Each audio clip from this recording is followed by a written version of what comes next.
नमस्कार। आज हमारे सामने मध्यकालीन भारतीय इतिहास पर कुछ नोट्स हैं और हम इनमें जरा गहराई से उतरने वाले हैं। हाँ, बिल्कुल। ये सफर हमें ले जाएगा राजवंशों के बनने बिगड़ने से लेकर बड़े आक्रमणों और कुछ अहम सांस्कृतिक बदलावों तक। तो चलिए फिर शुरू करते हैं सीधे। नोट्स हमें पहले ले चलते हैं प्रारंभिक मध्यकाल में। बंगाल, सेन वंश का जिक्र है हाँ, और जयदेव के गीत गोविंद का। लेकिन उत्तर भारत में उस समय कुछ बड़ा चल रहा था, है ना? कन्नौज वाला मामला। हाँ, वो मशहूर त्रिपक्षीय संघर्ष। देखिए, कन्नौज उस जमाने में सत्ता का एक बहुत बड़ा केंद्र था और उस पर कब्जे के लिए गुर्जर प्रतिहार, पाल और राष्ट्रकूट, ये तीनों आपस में भिड़ रहे थे। जबरदस्त खींचतान थी। अच्छा, तो पूर्वी भारत में पाल वंश था। हाँ, पाल काफी ताकतवर रहे पूर्व में।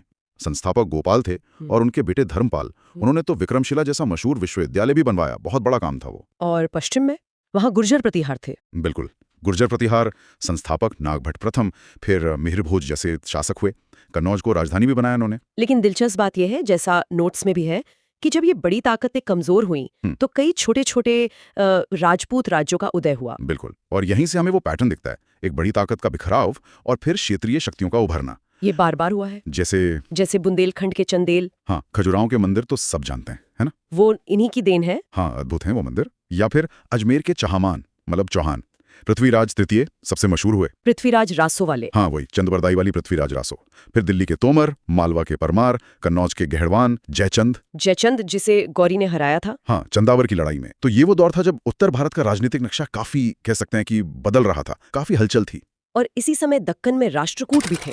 उनका क्या महत्व था इस पूरी कहानी में? राष्ट्रकूटों का रोल अहम था। वो दक्षिण और उत्तर के बीच एक तरह से पुल का काम करते थे और कला के बड़े संरक्षक थे। अच्छा। कृष्ण प्रथम, उन्होंने एलोरा में चट्टान काटकर कैलाश मंदिर बनवाया। आप सोचिए, एक ही चट्टान से पूरा मंदिर। आज भी वो भारतीय वास्तुकला का एक अजूबा माना जाता है। कमाल है। और शासक अमोघवर्ष प्रथम, वो खुद विद्वान थे। उन्होंने कन्नड़ साहित्य में कविराज मार्ग जैसा अहम ग्रंथ लिखा।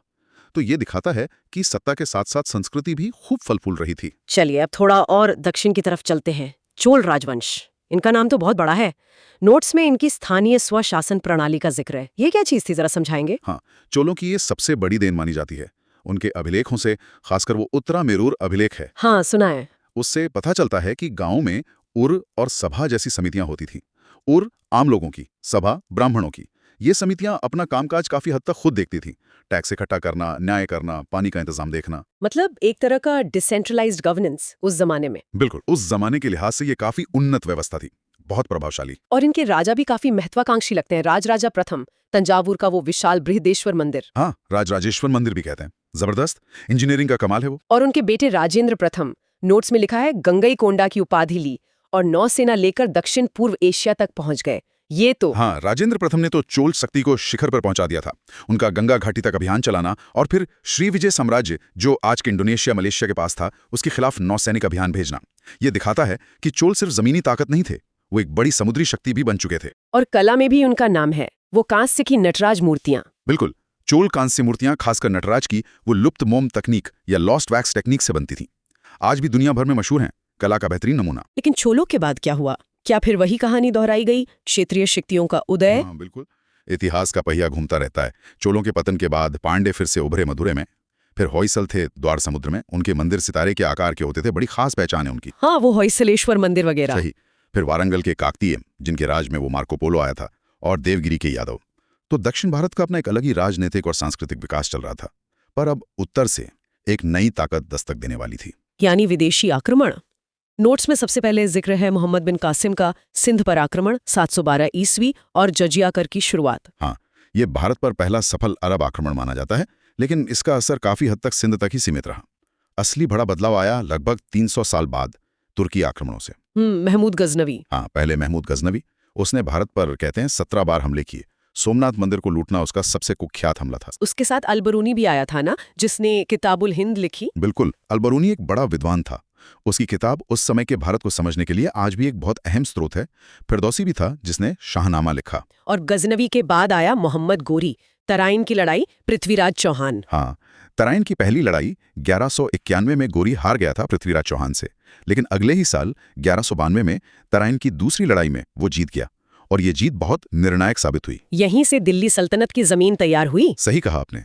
गोरी ने उत्तर भारत में तुर्की शासन की नींव डाली। पृथ्वीराज चौहान को हराने के बाद उसने कन्नौज के जयचंद को भी हराया। चंदावर की लड़ाई 1194 में तो मुख्य बाधाएं दूर हो गई। और फिर वो वापस चला गया? हाँ, वो वापस गया, लेकिन यहाँ का काम अपने भरोसेमंद गुलाम सेनापति कुतुबुद्दीन ऐबक को सौंप गया। और फिर 1206 में जब गोरी की मौत हुई तो ऐबक ने ही दिल्ली सल्तनत की स्थापना की। और इस सल्तनत पर अगले करीब 300 साल तक 5 अलग-अलग वंशों ने राज किया। गुलाम, खिलजी, तुगलक, सैयद और लोधी। बिल्कुल। गुलाम वंश की शुरुआत ऐबक ने की, जिसे लाख बख्श भी कहते थे, उसकी दानशीलता के लिए। उसने कुतुब मीनार बनवाना शुरू किया। लेकिन वो पूरा नहीं कर पाया था ना, चौगान खेलते हुए। हाँ, घोड़े से गिरकर उसकी मौत हो गई थी। उसका एक सेनापति था बख्तियार खिलजी, वो बिहार बंगाल की तरफ गया और नालंदा विश्वविद्यालय को नष्ट करने के लिए बदनाम है। ऐबक के बाद कौन अहम था? इल्तुतमिश। हाँ, इल्तुतमिश। उसे गुलाम का गुलाम भी कहते हैं, क्योंकि वो ऐबक का गुलाम था। उसने राजधानी लाहौर से दिल्ली बदली। ये एक बड़ा रणनीतिक कदम था। और उसने इक्ता प्रणाली शुरू की। ये क्या थी? इक्ता प्रणाली में अधिकारियों को नगद वेतन की जगह जमीन का एक टुकड़ा यानी इक्ता दे दिया जाता था। वो उस इक्ता से राजस्व वसूलते थे, अपना खर्च निकालते थे, सेना रखते थे और बाकी सुल्तान को भेजते थे। अच्छा, और वो चालीसा क्या था? तुर्काने चहलगानी। हाँ, वो इल्तुतमिश ने ही शुरू किया था। ये 40 वफादार तुर्क सरदारों का एक गुट था जो सुल्तान को सलाह देते थे और प्रशासन में मदद करते थे। लेकिन बाद में ये गुट बहुत ताकतवर हो गया और सुल्तानों के लिए मुसीबत भी बना। इल्तुतमिश ने मंगोलों से भी भारत को बचाया था। हाँ, चंगेज खां उस समय सिंध तक आ गया था। इल्तुतमिश ने बड़ी समझदारी से काम लिया और चंगेज खां को भारत में घुसने का बहाना नहीं दिया। ये उसकी बड़ी कूटनीतिक जीत थी। फिर रजिया सुल्तान आई, दिल्ली की एक मात्र मुस्लिम शासक। हाँ, 1236 से 1240 तक। बहुत काबिल थीं, लेकिन उस जमाने में एक महिला का शासन करना और खासकर चालीसा के सरदारों को मंजूर नहीं था, तो उनका शासनकाल छोटा ही रहा। गुलाम वंश का असली मजबूत शासक फिर बलबन को माना जाता है। हाँ, गयासुद्दीन बलबन, उलुग खान भी कहते थे उसे। उसने सुल्तान की ताकत और इज्जत को फिर से कायम किया। पहला काम उसने यही किया कि चालीसा के गुट को खत्म किया। अच्छा। दरबार में कड़ा अनुशासन लागू किया। सिजदा यानी झुककर सलाम करना और पैबोस यानी सुल्तान के कदम चूमना, ये रस्में शुरू की। और उसकी लौह एवं रख्तर की नीति? हाँ, वो विद्रोहियों के लिए बहुत कठोर नीति थी, मतलब कोई नरमी नहीं। उसने सेना को भी मजबूत किया। एक अलग सैन्य विभाग दीवाने अर्ज बनाया। फारसी त्योहार नवरोज भी मनाना शुरू किया। गुलाम वंश के बाद आए खिलजी। जलालुद्दीन खिलजी संस्थापक थे, लेकिन अलाउद्दीन खिलजी, उसने तो अपने चाचा की हत्या कर दी थी ना? हाँ, अलाउद्दीन खिलजी बहुत महत्वाकांक्षी था। उसने जलालुद्दीन की हत्या करके गद्दी हथिया ली। उसे सिकंदर ए सानी यानी दूसरा सिकंदर भी कहा जाता था। उसकी बाजार नियंत्रण नीति काफी मशहूर है। वो क्या थी और क्यों लागू की? देखिए, अलाउद्दीन ने एक बहुत बड़ी स्थायी सेना रखी थी और वो उन्हें नकद वेतन देता था। ये भी एक नई बात थी। अब इतनी बड़ी सेना का खर्च उठाने और चीजों की कीमतें काबू में रखने के लिए उसने बाजार नियंत्रण लागू किया। कैसे काम करती थी ये नीति? उसने दिल्ली में अलग अलग बाजार बनवाए, अनाज का, कपड़ों का, घोड़ों का, हर चीज का दाम तय कर दिया। और इन नियमों का सख्ती से पालन करवाने के लिए खास अफसर नियुक्त किए, जैसे शहना ए मंडी। वजन कम तौलने वालों को सजा मिलती थी। और सेना में सुधार, दाग और चेहरा? हाँ, भ्रष्टाचार रोकने के लिए दाग यानी सरकारी घोड़ों पर एक निशान लगाना ताकि उन्हें बदला ना जा सके, और चेहरा यानी हर सैनिक का पूरा हुलिया दर्ज करना। ये सब सेना को चुस्त दुरुस्त रखने के लिए था। उसने दक्षिण भारत में भी अभियान भेजे थे? हाँ, अपने सेनापति मलिक काफूर के नेतृत्व में देवगिरी, वारंगल, होयसल, काफी दूर तक सल्तनत का प्रभाव बढ़ाया। उसने अलाई दरवाजा, सिरी फोर्ट जैसी इमारतें भी बनवाईं। और अमीर खुसरो, तूतिए हिंद, उसी के दरबारी कवि थे। खिलजियों के बाद आए तुगलक। मोहम्मद बिन तुगलक का जिक्र है नोट्स में। राजधानी बदलना, सांकेतिक मुद्रा चलाना। उसे बुद्धिमान मूर्ख क्यों कहते हैं? मोहम्मद बिन तुगलक, जौना खां भी कहते थे उसे, वो पढ़ा लिखा था, नए विचारों वाला सुल्तान था। लेकिन उसकी योजनाएं अक्सर कह लीजिए कि प्रैक्टिकल नहीं होती थीं या गलत समय पर लागू होती थीं। जैसे उसने राजधानी दिल्ली से देवगिरी ले जाने का फैसला किया, जिसका नाम दौलताबाद रखा। सोचा कि वो साम्राज्य के केंद्र में होगी, लेकिन पूरी आबादी को इतनी दूर ले जाना बहुत मुश्किल साबित हुआ और योजना फेल हो गई। वापस दिल्ली आना पड़ा। और वो सांकेतिक मुद्रा, टोकन करेंसी। हाँ, चांदी की कमी हो गई थी तो उसने तांबे के सिक्के चलाए, जिनका मूल्य चांदी के टंके के बराबर रखा। विचार अच्छा था, लेकिन सरकार जाली सिक्के बनने से रोक नहीं पाई, तो पूरी अर्थव्यवस्था गड़बड़ा गई। उसे वो सिक्के वापस लेने पड़े। और दुआब में टैक्स बढ़ाना, वो भी गलत समय पर हुआ। उस साल सूखा पड़ा था, तो किसान टैक्स नहीं दे पाए और विद्रोह हो गया। मतलब उसकी नीयत शायद अच्छी थी, लेकिन नतीजे खराब निकले। इसीलिए इतिहासकार उसे बुद्धिमान मूर्ख कह देते हैं। पर उसने कृषि के लिए कुछ किया था ना, दीवाने अमीर को ही। हाँ, ये कृषि के विकास के लिए एक अलग विभाग बनाया था। ये उसका अच्छा कदम था। और उसी के समय मोरक्को का मशहूर यात्री इब्न बतूता भारत आया था। उसने यहाँ का काफी आंखों देखा हाल लिखा है। और इसी के समय विजयनगर और बहमनी राज्य भी बने। हाँ, ये भी एक अहम बात है। जब दिल्ली सल्तनत में उथल पुथल थी, तभी दक्षिण में इन दो बड़े राज्यों का उदय हुआ। मोहम्मद बिन तुगलक के बाद फिरोज शाह तुगलक आया। उसने तो काफी अच्छे काम किए लगते हैं। नहरें बनवाना, शहर बसाना, खैराती अस्पताल। हाँ, फिरोज शाह तुगलक ने लोक कल्याण पर काफी ध्यान दिया। उसने सिंचाई के लिए कई नहरें बनवाईं, जिससे खेती को बहुत फायदा हुआ। उसने जौनपुर, हिसार, फिरोजाबाद जैसे कई शहर बसाए। दासों के लिए एक अलग विभाग बनाया, दीवाने बंदगान, गरीबों के लिए दीवाने खैरात। उसने अपनी आत्मकथा भी लिखी थी, फतूहात ए फिरोज शाही। हाँ, लेकिन दूसरी तरफ वो धार्मिक रूप से कुछ कट्टर भी था। उसने जजिया को ब्राह्मणों पर भी लगा दिया और उसे एक अलग टैक्स बना दिया। तो उसके राज के दोनों पहलू थे। और उसके बाद तुगलक वंश कमजोर हो गया। हाँ, फिरोज के बाद के शासक कमजोर थे और फिर आया तैमूर का भयानक आक्रमण 1398 में। उसने दिल्ली को बुरी तरह लूटा, कत्लेआम किया। इस हमले ने तो सल्तनत की कमर तोड़ दी होगी। बिल्कुल। तैमूर के हमले के बाद दिल्ली सल्तनत फिर कभी पूरी तरह संभल नहीं पाई। इसके बाद सैयद वंश आया, जो नाम मात्र का ही था। और फिर लोदी, जो पहले अफगान शासक थे। हाँ, लोदी वंश पहला अफगान वंश था। संस्थापक बहलोल लोदी। उसके बाद सिकंदर लोदी आया, जिसने 1506 में आगरा शहर बसाया और उसे राजधानी बनाया। उसने जमीन नापने के लिए गज ए सिकंदरी चलाया। वो गुलरुखी उपनाम से कविताएं भी लिखता था। और आखिरी शासक इब्राहिम लोदी। हाँ, इब्राहिम लोदी। उसके अपने सरदारों से ही रिश्ते खराब थे और इसी का फायदा उठाकर काबुल के शासक बाबर ने भारत पर हमला किया। और पानीपत की पहली लड़ाई हुई 1526 में। बिल्कुल, बाबर ने इब्राहिम लोदी को हरा दिया और यहीं दिल्ली सल्तनत का अंत हुआ और मुगल साम्राज्य की शुरुआत हुई। लेकिन जिस वक्त ये सब उत्तर में चल रहा था, दिल्ली सल्तनत कमजोर हो रही थी, दक्षिण में दो बड़े साम्राज्य उभर रहे थे। आपने जिक्र किया था विजयनगर और बहमनी। हाँ, बहुत अहम थे ये दोनों। विजयनगर का नाम आते ही कृष्णदेव राय का नाम याद आता है। बिल्कुल। विजयनगर साम्राज्य की स्थापना हरिहर और बुक्का नाम के दो भाइयों ने की थी, तुंगभद्रा नदी के किनारे। राजधानी थी हम्पी। हम्पी तो आज यूनेस्को वर्ल्ड हेरिटेज साइट है। सही।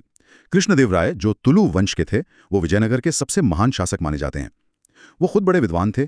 तेलुगु में अमुक्तमाल्यद और संस्कृत में जाम्बवती कल्याणम जैसे ग्रंथ लिखे। उनके दरबार में अष्टदिग्गज भी थे। हाँ, तेलुगु साहित्य के 8 महान कवि। तो उनके समय में कला, साहित्य, वास्तुकला सबका खूब विकास हुआ। उन्होंने विठल स्वामी और हजाराराम स्वामी जैसे शानदार मंदिर भी बनवाए। व्यवस्था गांव के प्रशासन के लिए थी और नायक प्रणाली सैन्य प्रमुखों से जुड़ी थी, जो अपने इलाकों का प्रशासन भी देखते थे। लेकिन फिर विजयनगर का पतन कैसे हुआ? वो तालीकोटा की लड़ाई। हाँ, 1565 में तालीकोटा या राक्षसी तंगड़ी की लड़ाई कहते हैं इसे। इसमें दक्कन की सल्तनतों, मतलब बहमनी से जो टूटकर बनी थी, बीजापुर, अहमदनगर, गोलकुंडा, इन्होंने मिलकर विजयनगर को हराया। ये बहुत विनाशकारी हार थी। इसके बाद विजयनगर साम्राज्य का पतन शुरू हो गया। और बहमनी सल्तनत वो क्यों टूटी? बहमनी सल्तनत की स्थापना हसन गंगू ने की थी, अलाउद्दीन बहमन शाह के नाम से। राजधानी पहले गुलबर्गा थी, बाद में बीदर बनी। लेकिन यहाँ भी अंदरूनी झगड़े बहुत थे, खासकर दक्कनी और परदेसी अफाकी अमीरों के बीच। तो ये भी 5 हिस्सों में बट गई। हाँ, 5 सल्तनतों में बीजापुर, आदिल शाही वंश, गोल गुम्बज यही हैं। गोलकुंडा, कुतुब शाही, इन्होंने हैदराबाद और चार मीनार बनवाया। कोहिनूर हीरा भी यहीं से निकला था। अहमदनगर, निजाम शाही, बीदर, बरीद शाही और बरार, इमाद शाही, ये सल्तनतें आपस में भी लड़ती रहती थीं और विजयनगर से भी। तो अब आते हैं मुगलों पर। बाबर ने पानीपत में इब्राहिम लोदी को हराया। क्या चीज थी जिसने उसे जीत दिलाई? तोपे। हाँ, तोपे एक बड़ा फैक्टर थी। बाबर मध्य एशिया से युद्ध की नई तकनीकें लाया था। उसने पानीपत में तुलगुमा युद्ध नीति का इस्तेमाल किया, मतलब सेना को इस तरह बांटना कि दुश्मन को किनारों से और पीछे से घेरा जा सके, और साथ में तोपखाना। ये लोदी की विशाल लेकिन पुरानी शैली की सेना के लिए नया था। पानीपत के बाद भी उसने कई लड़ाइयां लड़ी। हाँ, खानवा की लड़ाई 1527 में उसने मेवाड़ के राणा सांगा को हराया, जो एक बहुत बड़ी चुनौती थे। फिर चंदेरी 1528 और घाघरा 1529 की लड़ाइयां जीती। इससे उत्तर भारत में उसकी स्थिति मजबूत हो गई। उसने अपनी आत्मकथा भी लिखी, तुजुके बाबरी। हाँ, जागताई तुर्की भाषा में बहुत महत्वपूर्ण किताब है वो। बाबर के बेटे हुमायूं का दौर तो काफी उतार चढ़ाव वाला रहा। शेरशाह सूरी ने उसे हरा दिया था। बिल्कुल। हुमायूं को शेरशाह सूरी से 2 बार हारना पड़ा। चौसा की लड़ाई 1539 और फिर कन्नौज या बिलग्राम की लड़ाई 1540। इसके बाद हुमायूं को करीब 15 साल तक भारत से बाहर निर्वासित जीवन बिताना पड़ा। शेरशाह सूरी का शासनकाल छोटा था पर काफी अहम माना जाता है। हाँ, शेरशाह सूरी, जिसका असली नाम फरीद था, एक बहुत काबिल शासक था। उसने सूर वंश की स्थापना की। भले ही उसका शासन सिर्फ 5 साल रहा, लेकिन उसने प्रशासन में कई जबरदस्त सुधार किए। जैसे उसने ग्रैंड ट्रंक रोड, सड़क-ए-आजम की मरम्मत कराई, जो पेशावर से बंगाल तक जाती थी। यात्रियों के लिए सराएं बनवाई, मुद्रा में सुधार किया, चांदी का रुपया चलाया, जो आज तक हमारी मुद्रा का नाम है, और किसानों के लिए काबिलियत समझौता पत्र और पट्टा स्वामित्व पत्र की व्यवस्था शुरू की, ताकि टैक्स वसूली व्यवस्थित हो सके। फिर हुमायूं वापस कैसे आया? शेरशाह की मौत के बाद सूरवंश कमजोर हो गया। हुमायूं ने ईरान के शाह की मदद से 1555 में सरहिंद की लड़ाई जीती और दिल्ली पर फिर से कब्जा कर लिया। लेकिन वो ज्यादा दिन राज नहीं कर पाया। नहीं, अगले ही साल 1556 में दिल्ली में अपने बनाए किले दीन पनाह की लाइब्रेरी की सीढ़ियों से गिरकर उसकी मौत हो गई। उसकी बहन गुलबदन बेगम ने हुमायूं नामा लिखा है, जो उस दौर के लिए अहम जानकारी देता है। और फिर आया अकबर। सिर्फ 13 साल की उम्र में बादशाह बना। हाँ, बैरम खान के संरक्षण में, और गद्दी पर बैठते ही उसे पानीपत की दूसरी लड़ाई 1556 लड़नी पड़ी, जिसमें उसने हेमू को हराया। अकबर को महान क्यों कहा जाता है? उसने साम्राज्य को सिर्फ बढ़ाया ही नहीं, सिर्फ बढ़ाया नहीं, बल्कि उसे एक मजबूत प्रशासनिक ढांचा दिया।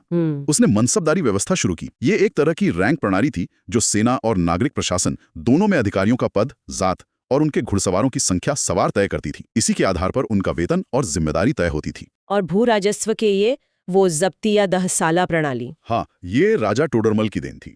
इसमें जमीन की पैमाइश की जाती थी, उसकी उर्वरता के आधार पर वर्गीकरण होता था, और फिर पिछले 10 सालों की औसत उपज और कीमतों के आधार पर नकद में टैक्स तय होता था। ये काफी व्यवस्थित प्रणाली थी। उसने पूरे साम्राज्य को सूबों, फिर सरकारों और फिर परगनों में बांटा था। उसकी धार्मिक नीति भी काफी चर्चित है। जजिया हटाना, इबादत खाना बनवाना। अकबर ने धार्मिक सहिष्णुता की नीति अपनाई, जो उस समय के हिसाब से काफी आगे की बात थी। उसने 1563 में तीर्थ यात्रा कर खत्म किया, 1564 में जजिया हटा दिया, जो गैर मुसलमानों पर लगता था। और फतेहपुर सीकरी में इबादत खाना। हाँ, वहां वो अलग अलग धर्मों के विद्वानों, मुस्लिम, हिंदू, जैन, पारसी, ईसाई, सबसे चर्चा करता था। वो सत्य को समझना चाहता था। और फिर उसने दीन इलाही शुरू किया। हाँ, 1582 में। इसे तौहीद इलाही भी कहते हैं। ये कोई नया धर्म नहीं था, बल्कि एक तरह का नैतिक सिद्धांत था जो सभी धर्मों की अच्छी बातों, जैसे ईश्वर एक है, शांति, सहिष्णुता पर आधारित था। हालांकि ये बहुत ज्यादा फैला नहीं, कुछ ही लोगों ने इसे अपनाया। उसने वास्तुकला में भी काफी योगदान दिया। फतेहपुर सीकरी, आगरा किला। बिल्कुल, फतेहपुर सीकरी तो उसने पूरी राजधानी बसाई थी। बुलंद दरवाजा, पंचमहल, जोधाबाई का महल, आगरा का किला, इलाहाबाद का किला, और उसके दरबार में नवरत्न थे। हाँ, अबुल फजल, जिन्होंने अकबरनामा और आईने अकबरी लिखी। तानसेन, बीरबल, टोडरमल। सही, ये सब अकबर के दौर की बहुमुखी प्रतिभा को दिखाते हैं। अकबर के बाद जहांगीर, सलीम। उसके दौर को चित्रकला का स्वर्ण युग कहते हैं। हाँ, जहांगीर खुद कला का बड़ा पारखी था, खासकर चित्रकला का। उसके समय में मुगल मिनिएचर पेंटिंग अपनी शिखर पर पहुंची। उस्ताद मंसूर जैसे चित्रकार थे जो पशु पक्षियों के चित्र बनाने में माहिर थे। लेकिन उसने सिखों के 5वें गुरु अर्जन देव को फांसी भी दी थी। हाँ, ये उसके शासनकाल का एक दुखद पहलू है। राजनीतिक कारण बताए जाते हैं इसके पीछे। उसी के दरबार में अंग्रेज भी आने शुरू हुए, captain Hawkins, sir Thomas Roe, व्यापार की इजाजत मांगने। और नूरजहां का भी काफी प्रभाव था। बिल्कुल, नूरजहां यानी मेहरुन्निसा जहांगीर की बेगम थी और बहुत प्रभावशाली थी। प्रशासन में उनका काफी दखल था। उन्होंने अपने पिता इत्मादुद्दौला का मकबरा आगरा में बनवाया। ये पहली बड़ी मुगल इमारत है जो पूरी तरह संगमरमर की बनी है, और इसमें पित्रा ड्यूरा का काम पहली बार बड़े पैमाने पर हुआ है। पित्रा ड्यूरा मतलब वो पत्थर में कीमती नग जड़ने वाला काम। हाँ, वही, जो बाद में ताजमहल में खूब इस्तेमाल हुआ। तो जहांगीर के बाद शाहजहां, खुर्रम। इसके काल को मुगल वास्तुकला का स्वर्ण युग कहते हैं। और क्यों ना कहें ताजमहल। बिल्कुल, शाहजहां का काल वास्तुकला के लिए याद किया जाता है। ताजमहल तो है ही, जो उसने अपनी बेगम मुमताज महल की याद में बनवाया। मुख्य वास्तुकार उस्ताद अहमद लाहौरी माने जाते हैं। और दिल्ली का लाल किला, जामा मस्जिद। हाँ, दिल्ली में उसने नई राजधानी शाहजहानाबाद बसाई, वहीं लाल किला और जामा मस्जिद बनवाए। आगरा के किले में भी मोती मस्जिद जैसी खूबसूरत इमारतें बनवाईं, और वो मशहूर मयूर सिंहासन तख्ते ताऊस भी उसी ने बनवाया था। लेकिन उसके आखिरी दिन अच्छे नहीं बीते।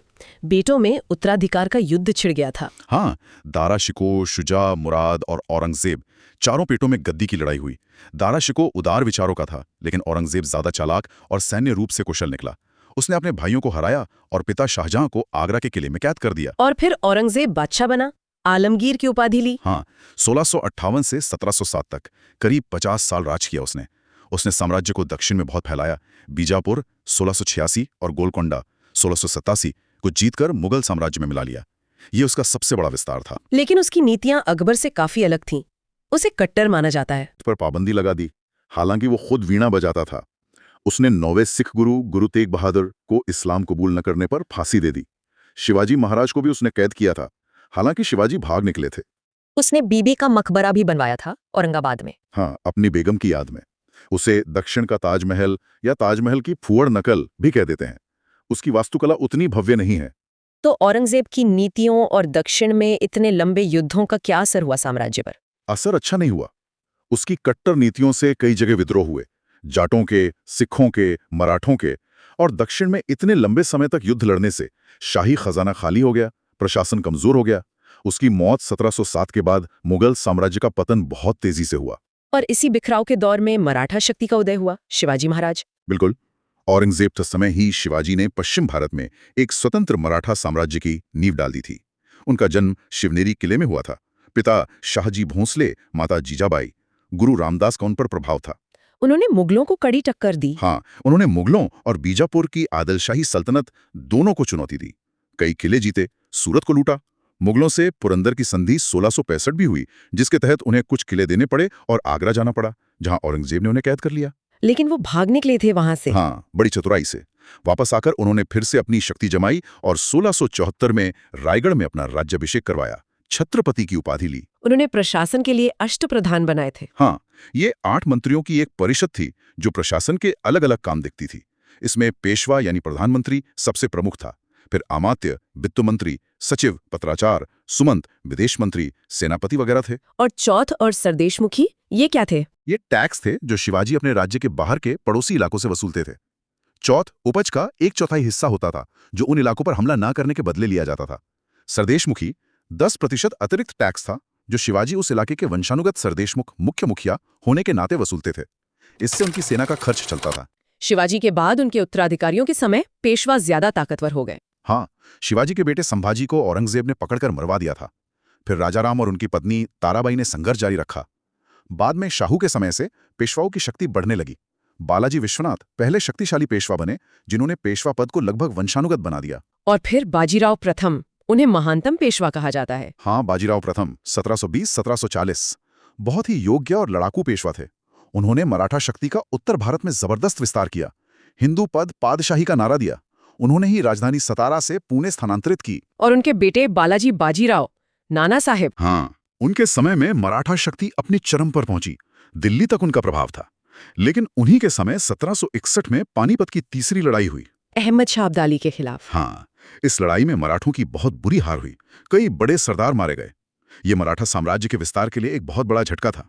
इसके बाद मराठा शक्ति कमजोर पड़ने लगी। ये तो हुई राजनीति, युद्ध, साम्राज्य की बातें, लेकिन नोट्स में भक्ति और सूफी आंदोलनों का भी काफी जिक्र है। ये क्या थे और क्यों अहम थे? ये मध्यकाल का एक और बहुत अहम पहलू था।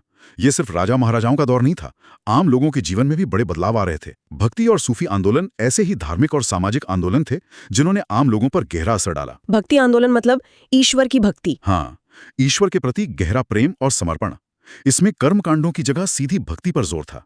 इसकी 2 मुख्य धाराएं थी, सगुण यानी ईश्वर के साकार रूप जैसे राम, कृष्ण की पूजा, और निर्गुण यानी ईश्वर के निराकार निर्गुण रूप की भक्ति। इसकी शुरुआत दक्षिण भारत से हुई थी, अलवार और नयनार संत। बिल्कुल, अलवार विष्णु के भक्त थे और नयनार शिव के। इन्होंने तमिल भाषा में भक्ति गीत लिखे और घूम घूम कर प्रचार किया। इसी दौर में महान दार्शनिक भी हुए, शंकराचार्य, अद्वैत वेदांत, रामानुजाचार्य, विशिष्टाद्वैत, वल्लभाचार्य, शुद्धाद्वैत।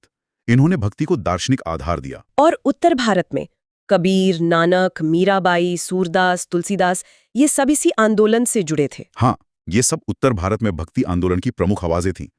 रामानंद ने उत्तर भारत में भक्ति को लोकप्रिय बनाया। उनके शिष्य कबीर ने निर्गुण भक्ति का उपदेश दिया, जातिपाति, मूर्ति पूजा, धार्मिक आडंबरों का कड़ा विरोध किया। सूरदास ने कृष्ण भक्ति के पद लिखे, मीराबाई ने कृष्ण प्रेम में दीवानी होकर गीत गाए। सही। और तुलसीदास ने रामचरितमानस लिखी जो अवधी भाषा में है और आज भी घर घर में पढ़ी जाती है। बंगाल में चैतन्य महाप्रभु ने कृष्ण भक्ति और संकीर्तन भजन कीर्तन को लोकप्रिय बनाया। महाराष्ट्र में नामदेव, एकनाथ, तुकाराम, ज्ञानेश्वर, रामदास जैसे संत हुए। असम में शंकर देव ने वैष्णव धर्म फैलाया और सत्रिया नृत्य की शुरुआत की। गुरु नानक देव और सिख धर्म का उदय भी इसी पृष्ठभूमि में हुआ। हाँ, गुरु नानक देव भी निर्गुण भक्ति के ही प्रस्तावक थे। उन्होंने एक ईश्वर, भाईचारे और सदाचार पर जोर दिया। उनके बाद 9 और गुरु हुए जिन्होंने सिख धर्म को संगठित किया। गुरु अर्जन देव ने आदि ग्रंथ गुरु ग्रंथ साहिब का संकलन किया और 10वें गुरु गुरु गोविंद सिंह ने खालसा पंथ की स्थापना की। और सूफी आंदोलन ये इस्लाम से जुड़ा था। हाँ, सूफीवाद इस्लाम का रहस्यवादी, उदारवादी पहलू था। ये भी कर्मकांडों की जगह ईश्वर से सीधे प्रेम, सहिष्णुता, मानवता और संगीत पर जोर देता था। सूफी संत पीर या वली कहलाते थे। उनके शिष्य मुरीद और उनके रहने और उपदेश देने की जगह खानकाह कहलाती थी। भारत में सूफी सिलसिले ज्यादा मशहूर हुए। भारत में कई सिलसिले आए, लेकिन सबसे ज्यादा लोकप्रिय हुआ चिश्ती सिलसिला। इसके संस्थापक ख्वाजा मोइनुद्दीन चिश्ती थे, जिनकी दरगाह अजमेर शरीफ में है। इसी सिलसिले के और मशहूर संत थे कुतुबुद्दीन बख्तियार काकी, जिनके नाम पर कुतुब मीनार का नाम पड़ा, बाबा फरीद, निजामुद्दीन औलिया दिल्ली, गेसु दराज गुलबर्गा। और भी सिलसिले थे, सुहरावर्दी, कादरी, नक्शबंदी। हाँ, ये भी प्रमुख सिलसिले थे। सुहरावर्दी सिलसिला पंजाब और सिंध में ज्यादा फैला। सूफियों ने संगीत, खासकर कव्वाली को ईश्वर तक पहुंचने और लोगों को जोड़ने का एक अहम जरिया माना। तो इन भक्ति और सूफी आंदोलनों का कुल मिलाकर क्या असर हुआ समाज पर? इनका बहुत गहरा और सकारात्मक असर हुआ। इन्होंने समाज में बराबरी और भाईचारे का संदेश दिया, जाति-पाति और ऊंच नीच का विरोध किया, धार्मिक कट्टरता को कम करने में मदद की। और भाषा और साहित्य पर भी असर पड़ा होगा। बिल्कुल, इन संतों ने आम लोगों की भाषा हिंदी, पंजाबी, मराठी, बंगाली, तमिल, कन्नड़ में गीत लिखे, दोहे कहे। इससे इन क्षेत्रीय भाषाओं और साहित्य का जबरदस्त विकास हुआ और इन्होंने हिंदू और मुस्लिम संस्कृतियों के बीच एक पुल बनाने का भी काम किया। एक साझा संस्कृति विकसित हुई। तो अगर हम इस पूरी चर्चा को समेटें तो मध्यकालीन भारत एक बहुत ही उथल-पुथल वाला दौर था। राजवंश बने, बिगड़े, बाहरी ताकतें आईं, गईं। हाँ, निरंतर बदलाव का दौर था, राजनीतिक अस्थिरता भी थी। लेकिन साथ ही ये बहुत जीवंत और रचनात्मक दौर भी था। प्रशासन के नए तरीके विकसित हुए, इक्ता से मनसबदारी तक। बिल्कुल, कला और वास्तुकला ने नई ऊंचाइयां छुईं, चाहे वो दक्षिण के भव्य मंदिर हों या सल्तनत और मुगल काल के मकबरे, मस्जिदें और किले। और समाज में गहरे आध्यात्मिक मंथन भी चले। भक्ति और सूफी आंदोलनों ने लोगों के सोचने और जीने के तरीके को बदला। एकदम सही कहा आपने। ये एक जटिल, बहुस्तरीय लेकिन बेहद समृद्ध विरासत है जो हमें इस दौर से मिली है। यहाँ एक सवाल सोचने लायक है। इस लंबे और घटनापूर्ण दौर की कौन सी चीजें, कौन सी विरासतें, कौन सी शायद बहसें आज भी हमारे समाज में, हमारी राजनीति में, हमारी संस्कृति में जिंदा है, गूंजती हैं? हाँ, ये एक बहुत अच्छा सवाल है। और ये भी कि कैसे अलग-अलग क्षेत्रों, अलग-अलग संस्कृतियों के मिलने और कभी-कभी टकराने से वो भारत बना जैसे हम आज जानते हैं। इतिहास के ये उतार-चढ़ाव, ये चक्र हमें आज और आने वाले कल के बारे में क्या सिखा सकते हैं? इस पर सोचना चाहिए। बिल्कुल। इस गहरी पड़ताल में हमारे साथ रहने के लिए धन्यवाद।